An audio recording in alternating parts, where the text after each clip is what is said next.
Hey everybody, hope you're doing well. In this video, I wanted to talk about some of the things that I like about these particular cars, the '06 to 2010 Chargers, Challengers, Chrysler Magnums, etc. This platform, the LX with the 6.1 Hemi in it. So let's get started. A lot of this is going to be particular to my car, but some of it applies to all of them.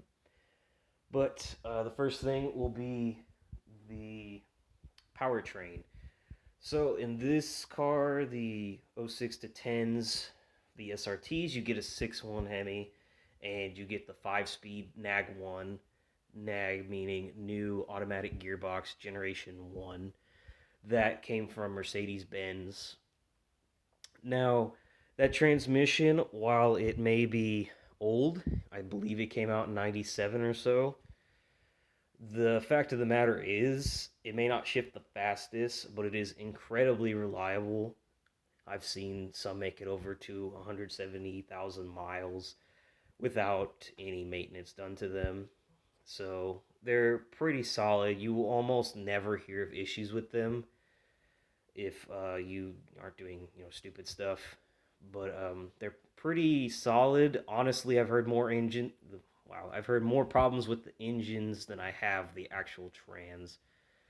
So that's pretty high amount of respect for that in terms of reliability. So, however, though, the weak point is that it can't handle a lot of power, but it can handle a good amount. Now, it was rated for 450 pound-feet of torque. However, though, Mercedes has said that it actually can handle more. It can handle around 550 wheel torque before parts start flying out of it. So, to me, that means that it's pretty stout if you're gonna do like bolt-ons or a tune. Maybe it's really not that big of a deal. If you're going to go boosted or spray, then that's a little bit different, and you would need to plan accordingly. I'm probably sitting at around 470 wheel torque, and it's been good to me. Especially if you tune them, they wake up immensely.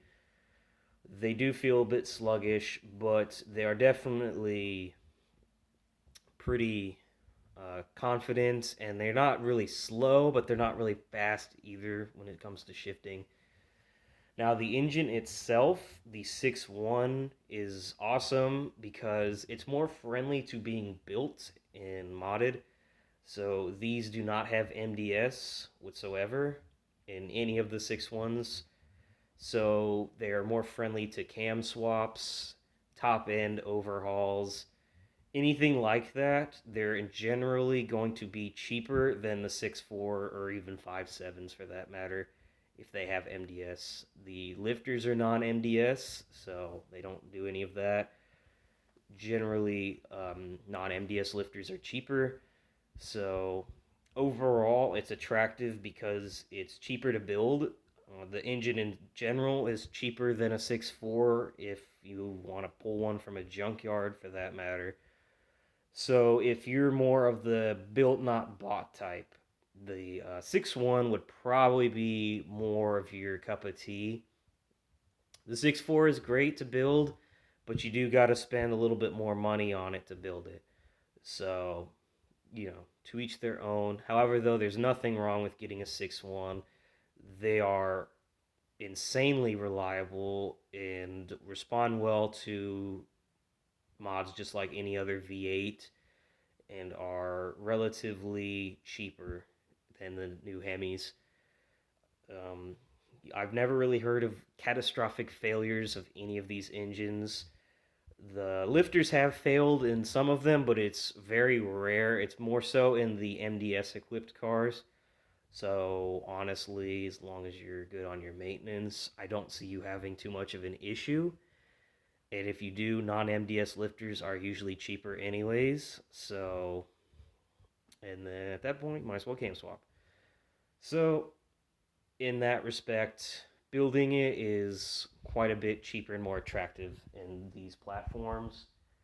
Next thing would be the performance it came out with at the time. So the 6.1 stock horsepower crank is 425 horsepower, 420 torque. Now keep in mind these came out in 2006, so there wasn't too much doing that at the time. There was only, I mean, the the, the GTO died in '06, but that was a coupe. This is a sedan. Then you had the G8, and that existed only for 2 years and then went away. And they went to the 392. However, though, this for the time was pretty good, and even today, I will say it is still pretty fun and pretty good. 425 horsepower will definitely get you into some trouble on the streets and is very fun and competitive to play around with. So, while some people might not think that's enough, I mean, to each their own. Everybody has their own relative definition of fast, but 425 horsepower and 420 torque to me is a pretty fun, if you're going to drive it on the street, streetable, you know, race car, if you will. So it's still pretty competitive. I mean, if you think about it, the LS3 when it came out was 426 horsepower in the Camaros, but that didn't come out till 2010, and you can only get that in the manual. The Coyote didn't exist till 2011, so this existed long before the Coyote. And even when it came out, it only made 412 horsepower, so it was still down a little bit. It's just that the car was, lighter. So, but yeah, regardless, it's impressive for the time and still a good competitive motor in my opinion and many other people's opinions that continue to mod them. So the cost is pretty good. You can pick up one of these for around $10,000 now. They're relatively cheap. Granted, they will have some miles on them, probably pushing close to 100,000. However, though, as long as they weren't beaten and abused and have good maintenance and they look clean, usually they'll be pretty good. Mine, I got at 92,000 miles and it's been pretty solid. Not a perfect car by any means, but honestly, with how simple they are, there is not much to go wrong with as long as the owner or owners kept up their maintenance. So, yeah, I picked mine up for about 15K. And honestly, for that much money, it's a pretty good deal for the power and the practicality you get with it, even though it is a sedan. But the upside is cheaper on insurance and it still has the power. And I pay about 130 a month for full coverage on a Charger. Now, I don't know about the Challenger. I'm going to say it's more because it is a coupe and Challengers seem to be more expensive. But honestly, if you're trying to pick up one of these for the cheapest amount you can get, I would say go with the 300. Those seem to be the cheapest. Magnums are a bit hard to find. Chargers are kind of hard, but the Challengers would be the hardest and most expensive in my opinion. However, if that's what you want, do you. But if all you care about is getting into one of these fairly cheaply, I would say the 300s would be the cheapest while still being the exact same platform. A 300, a Charger, and a Magnum are all the same platform. So you don't really have to worry about them being like too big of a difference. And the last thing would be the styling. Now, in my opinion, while most people might not agree, the '06 to 2010 Chargers are some of the meanest looking ones. I remember when I was a kid and I would see the cop car variants of these, and they were just absolutely menacing. Like, you really did not want to get pulled over by one of these or even see it in your rear view. So, that was one thing. And also, just the car in general looks incredibly muscular and big, even though it is a bit smaller than the newer ones. It has a presence to it that you really just can't describe other than saying it's just a muscle sedan, basically. And it's kind of a love or hate type thing. There are a lot of people that don't like it and like the new ones. I like the new ones too, but these ones, in my opinion, not only look good, but they have a certain period specific styling because they just brought the Charger back and it was still when Chrysler was getting into performance again. So when they brought this back, and then they got the hood scoop that looks incredibly good, and the body lines, it's got the Coke bottle like styling, and had some nice retro looking wheels. It just overall looked clean, looked aggressive. Whereas the new ones do look aggressive, but they look more futuristic to me, like a futuristic type muscle. And like I said before, nothing wrong with that. It's just that the '06 to 10s have a certain presence, and they look period specific. It's like a '97 F body Camaro. You look at it and you go, "Wow, that's such a '90s car." Well, that's how this is. This is early 2000s. It has a very unique presence, and honestly, I'm going to use this term loosely. It's classic looking. It's got a look that you're going to see, excuse me, and it's going to be very reminiscent to some people.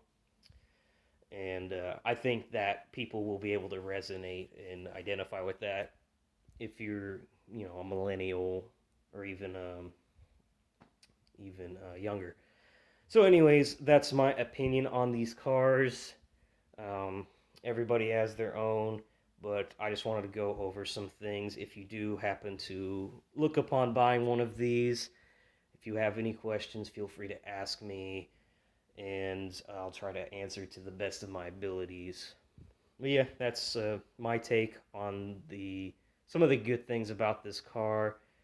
I would say that overall the pros outweigh the cons. It's not for everybody though. This is a car that doesn't really conform, and that's kind of Dodge in general. But in this time, it's very evident. It wants to be a performance car. It wants to do performance things. You don't buy this for gas mileage or you know any kind of practicality, even though it can be practical. It is a sedan.